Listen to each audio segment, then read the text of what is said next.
ಮಾವಿನ ಹಣ್ಣಿನ ಕಾಲ ಬಂತೆಂದರೆ ಕೋಲಾರ ಜಿಲ್ಲೆಯ ಶ್ರೀನಿವಾಸಪುರ ರೈತರಿಗೆ ಎಲ್ಲಿಲ್ಲದ ಸಂಭ್ರಮ.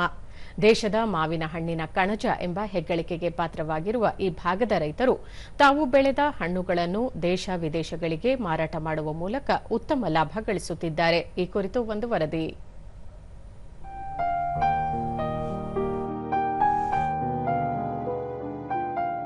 ಹವಾಮಾನ ವೈಪರೀತ್ಯ, ಮಳೆ ಏರಿಳಿತ, ಮಾವು ಬೆಳೆ ಕುಸಿತ, ಮಧ್ಯವರ್ತಿಗಳ ಹಾವಳಿ ಹೀಗೆ ಹಲವು ಸಮಸ್ಯೆ ಸವಾಲುಗಳ ನಡುವೆಯೂ ಕೋಲಾರ ಜಿಲ್ಲೆ ಶ್ರೀನಿವಾಸಪುರ ರೈತರು ತಾವು ಬೆಳೆದ ಮಾವಿನ ಹಣ್ಣುಗಳನ್ನು ಹೊರ ರಾಜ್ಯ ಮಾತ್ರವಲ್ಲದೆ ವಿದೇಶಗಳಿಗೂ ರಫ್ತು ಮಾಡುತ್ತಿದ್ದಾರೆ. ಮಾವಿನ ಬೆಳೆ ಇಲ್ಲಿನ ರೈತರಿಗೆ ಉತ್ತಮ ಲಾಭದಾಯಕ ಬೆಳೆಯಾಗಿದ್ದು, ಅವರ ಶ್ರಮ ಮತ್ತು ಕೃಷಿ ಮೇಲಿನ ಪ್ರೀತಿಯಿಂದ ಸಾವಿರಾರು ಟನ್ ಬೆಳೆ ಉತ್ಪಾದನೆ ಆಗುತ್ತಿದ್ದು, 3 ತಿಂಗಳುಗಳ ಕಾಲದ ಶ್ರಮದಿಂದ ಉತ್ತಮ ಇಳುವರಿ ಹಾಗೂ ಲಾಭ ಗಳಿಸುತ್ತಿದ್ದು, ಮಾವು ಬೆಳೆಗಾರರ ಮುಖದಲ್ಲಿ ಮಂದಹಾಸ ಮೂಡಿದೆ.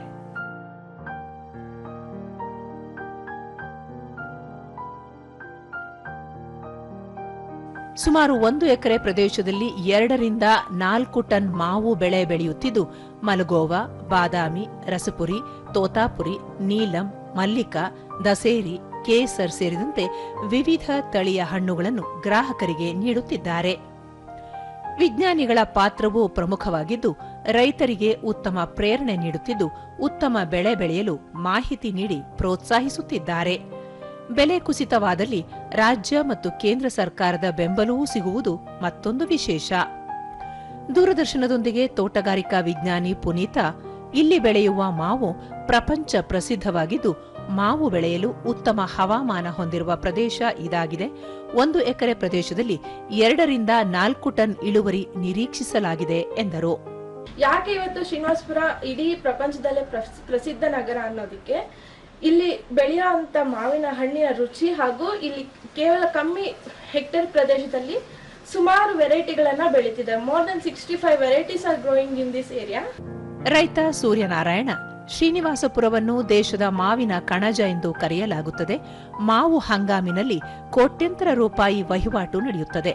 ಮೇ ತಿಂಗಳಿನಿಂದ ಆಗಸ್ಟ್ ಮೊದಲ ವಾರದವರೆಗೆ ರೈತರು ಮಾವು ಮಾರಾಟದಲ್ಲಿ ಸಂಪೂರ್ಣ ನಿರತರಾಗಿರುತ್ತಾರೆ ಎಂದು ಹೇಳಿದರು. ಸರಿಸುಮಾರು 3 ತಿಂಗಳ ಕಾಲ ಈ ಮಾರ್ಕೆಟ್ ಇಲ್ಲಿ ಏನು ನಡೆಯುತ್ತೋ, ಇಡೀ ಕರ್ನಾಟಕ ರಾಜ್ಯದ ಎಲ್ಲ ಕಡೆಯಿಂದ ಮತ್ತು ಆಂಧ್ರ ಪ್ರದೇಶ, ತಮಿಳುನಾಡಿನ ಭಾಗಗಳಿಂದ ಕೂಡ ಮಾವು ಇಲ್ಲಿಗೆ ಬರುತ್ತೆ. ಸಾಕಷ್ಟು ಇಲ್ಲಿ ಒಂದು ರೀತಿ ವ್ಯಾಪಾರ ವಹಿವಾಟು ಬರೀ ಮಾವು ಅನ್ನೋಂಥದ್ದಕ್ಕಿಂತ ಅದರ ಸುತ್ತಲೂ ಕೂಡ ಇವತ್ತು ಜೀವನ ರೂಪಿಸ್ಕೊಂಡಿರ್ತಕ್ಕಂಥವ್ರು ತುಂಬಾ ಜನ ಇದ್ದಾರೆ. ಕೂಲಿಕಾರರು ಸಾವಿರಾರು ಸಂಖ್ಯೆಯಲ್ಲಿ ಇಲ್ಲಿ ಕೆಲಸ ಸಿಗುತ್ತೆ. ರೈತ ಉತ್ಪಾದಕ ಕಂಪನಿ ಅಧ್ಯಕ್ಷ ಶ್ರೀನಿವಾಸ ಗೌಡ, ಮಾವು ಕೊಯ್ಲಿನ ನಂತರ ಮತ್ತೆ ಇತರ ಬೆಳೆಗಳ ಉಳುಮೆ ಆರಂಭವಾಗುತ್ತದೆ. ತೋಟಗಳನ್ನು ವೈಜ್ಞಾನಿಕವಾಗಿ ನಿರ್ವಹಣೆ ಮಾಡಿದಾಗ ಮಾತ್ರ ಗುಣಮಟ್ಟದ ಇಳುವರಿ ನಿರೀಕ್ಷಿಸಬಹುದು. ಹಾಗಾಗಿ ರೈತರು ಈ ನಿಟ್ಟಿನಲ್ಲಿ ಎಲ್ಲ ಬೆಳೆಗಳನ್ನು ಬೆಳೆಯಲು ಮುಂದಾಗಬೇಕು ಎಂದರು. ಆ ತರಬೇತಿ ಕಾರ್ಯಕ್ರಮದಲ್ಲಿ ಏನಂದ್ರೆ ಹಣ್ಣು ಕೊಯ್ಲೋತ್ತರ ನಂತರ ಏನೇನು ಮಾಡಬೇಕು, ಪ್ರೂನಿಂಗ್ ಅಂದ್ರೆ ಈ ರೆಂಬೆಕೊಮ್ಮೆ ಹೆಚ್ಚಿಗೆ ಬೆಳೆದರಿಂದ ತೆಗೆದು ಗಿಡಕ್ಕೆ ಗಾಳಿ ಬೆಳಕು ಎಲ್ಲ ಸಿಗೋ ಥರ ಅದು ಮಾಡೋದ್ರಿಂದ ಏನು ಅಂದರೆ ಹಣ್ಣಿನ ಒಂದು ಕ್ವಾಲಿಟಿ ಮತ್ತು ಹಣ್ಣು ಒಂದು ಒಳ್ಳೆ ರೀತಿಯಲ್ಲಿ ಬಿಡುತ್ತೆ ಗಿಡದಲ್ಲಿ. ಕೋಲಾರ ಕೃಷಿ ವಿಜ್ಞಾನ ಕೇಂದ್ರದ ಮುಖ್ಯ ವಿಜ್ಞಾನಿ ಡಾಕ್ಟರ್ ಶಿವಾನಂದ ಹೊಂಗಲ, ಇಳುವರಿ ಹೆಚ್ಚಿಸಲು ಆಸಕ್ತ ರೈತರಿಗೆ ವಿಜ್ಞಾನಿಗಳಿಂದ ಸೂಕ್ತ ಹಾಗೂ ಅಗತ್ಯ ತರಬೇತಿ, ಮಾಹಿತಿ ನೀಡಲಾಗುತ್ತಿದೆ ಎಂದು ಹೇಳಿದರು. ಯಾವ್ಯಾವ ಹಂತದಲ್ಲಿ ಏನೆಲ್ಲ ವೈಜ್ಞಾನಿಕ ಕ್ರಮಗಳನ್ನ ರೈತ ಬಾಂಧವರು ಅಳವಡಿಸಿಕೊಳ್ಬೇಕು ಅನ್ನೋದ್ರ ಕುರಿತಾಗಿ, ನಂತರ ಭೂಮಿಯನ್ನ ಫಲವತ್ತತೆ ಹೆಚ್ಚಿಸುವಂತ ನಿಟ್ಟಿನಲ್ಲಿ ಭೂಮಿಯ ಉಳುಮೆ ಮಾಡಿ ಅದರಲ್ಲಿ ಒಂದು ಈ ಹಸಿರೆಲೆ ಗೊಬ್ಬರಗಳನ್ನ ಬೆಳೆದು ಮಣ್ಣಿಗೆ ಸೇರಿಸುವಂತ ಕ್ರಮ ಆಗ್ಬೋದು, ಮಣ್ಣಿಗೆ ಸುಣ್ಣವನ್ನು ಸೇರಿಸುವಂತ ಕ್ರಮ ಆಗ್ಬೋದು, ಜೊತೆಗೆ ಮಾವು ಹೂವು ಬಿಡ್ತಕ್ಕಂತ ಹಂತದಲ್ಲಿ ಏನೆಲ್ಲ ಕ್ರಮಗಳನ್ನ ಕೈಗೊಳ್ಳಬೇಕು. ಕ್ಯಾಸಂಬಳ್ಳಿ ಕೃಷಿ ಉತ್ಪಾದಕ ಕಂಪನಿ ಅಧ್ಯಕ್ಷ ಅಭಿಲಾಷ್ ರೆಡ್ಡಿ, ರೈತರು ಬೆಳೆದ ಬೆಳೆಗೆ ಮಧ್ಯವರ್ತಿಗಳು ಬೆಲೆ ನಿಗದಿಪಡಿಸುತ್ತಾರೆ. ಇದರಿಂದ ರೈತರಿಗೆ ಲಾಭ ಸಿಗುವುದಿಲ್ಲ. ಕಂಪನಿಗಳ ಮೂಲಕ ರೈತರು ನೇರವಾಗಿ ಮಾರುಕಟ್ಟೆಯಲ್ಲಿ ಮಾವು ಮಾರಾಟ ಮಾಡಲು ಅನುಕೂಲವಾಗುತ್ತಿದ್ದು, ಹೊರ ರಾಜ್ಯಗಳಿಗೆ ಮಾರಾಟ ಮಾಡುತ್ತಾರೆ ಎಂದರು. ನಮ್ಮ ಬೆಂಗಳೂರಿನ ಲಾಲ್ಬಾಗ್ನಲ್ಲಿ ಒಂದು ಮಾವು ಮೇಳ ಆಯೋಜನೆ ಮಾಡಿದರೆ ಅದರಿಂದ ನಮ್ಮ ರೈತರಿಗೆ ಕೂಡ ತುಂಬಾ ಅನುಕೂಲ. ಯಾವ ರೀತಿ ಅನುಕೂಲ ಅಂತ ಹೇಳಿದ್ರೆ, ಇಲ್ಲಿ ಮಧ್ಯಸ್ಥಿಕೆ ಇಲ್ಲದಿರೋ ಕೂಡ ನೇರವಾಗಿ ಒಂದು ಮಾರಾಟ ಉತ್ತಮವಾದಂತಹ ಒಂದು ಬೆಲೆಗೆ ಮಾರಾಟ ಮಾಡಬಹುದು. ಅದ್ರ ಜೊತೆಗೆ ಏನು ನಮ್ಮ ಬೆಂಗಳೂರಿನ ಗ್ರಾಹಕರಿಗೂ ಕೂಡ ಒಂದು ಉತ್ತಮ ವೇದಿಕೆ. ಯಾಕಂತ ಹೇಳಿದ್ರೆ ಯಾವುದೇ ರೀತಿಯಾದಂತಹ ಒಂದು ಕೆಮಿಕಲ್ ಇಲ್ದಿರ, ಯಾವುದೇ ರೀತಿಯಾದಂತಹ ಒಂದು ಕಾರ್ಬೈಡ್ ಇಲ್ದಿರ ಉತ್ತಮವಾದಂತಹ ಒಂದು ಮಾವಿನಕಾಯಿಯನ್ನು ಸವಿಯೋದಕ್ಕೆ ಒಂದು ಉತ್ತಮ ಅವಕಾಶ ಸಿಕ್ಕಿದಂತಾಗಿದೆ. ಅಂಗಡಿ ಮಾಲೀಕರಾದ ರತ್ನಮ್ಮ ಮಾವಿನ ಹಣ್ಣಿನ ಉಪ್ಪಿನಕಾಯಿ, ಒಗ್ಗರಣೆಯ ಮಾವು, ಮಸಾಲಾ ಮಿಶ್ರಿತ ಮಾವು ಸೇರಿದಂತೆ ವಿವಿಧ ರೀತಿಯ ಮಾವಿನ ಹಣ್ಣು ಮತ್ತು ಕಾಯಿಯ ಪದಾರ್ಥಗಳನ್ನು ಮಾರಾಟ ಮಾಡಲಾಗುತ್ತಿದೆ.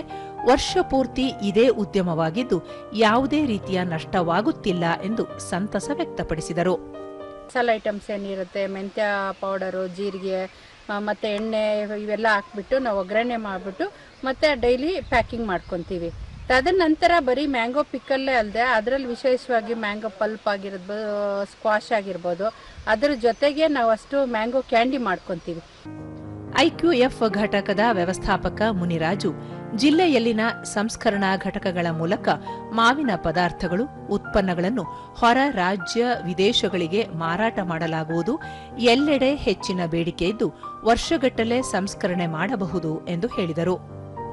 ಸಿಪ್ಪೆ ಮತ್ತು ಅದರ ಒಂದು ಬೀಜ ಸಪ್ರೇಟ್ ಮಾಡಿ ಸೈಜ್ ವೈಸ್ ಕಟ್ ಮಾಡಿ ಒಂದು ಮಿಷಿನಲ್ಲಿ -18 ಡಿಗ್ರಿ ಬಂದ ಪ್ಯಾಕ್ ಮಾಡಿ ಡೈರೆಕ್ಟಾಗಿ ಅವ್ರಿಗೆ ನಮ್ಮ ಗ್ರಾಹಕರಿಗೆ ಯಾವ ರೀತಿ ಬೇಕೋ 2.5 kg ಬೇಕೋ 10 kg ಬೇಕೋ ಆ ಥರ ಪ್ಯಾಕ್ ಮಾಡಿ ನಾವು ಕಳಿಸ್ಕೊಡ್ತೀವಿ ಸರ್. ಒಟ್ಟಾರೆಯಾಗಿ ಕೋಲಾರ ಜಿಲ್ಲೆಯ ಮಾವು ದೇಶ ವಿದೇಶಗಳಲ್ಲಿ ಮಾರಾಟವಾಗುತ್ತಿರುವುದು ಈ ಭಾಗದ ರೈತರಲ್ಲಿ ಮಂದಹಾಸ ಮೂಡಿಸಿದೆ.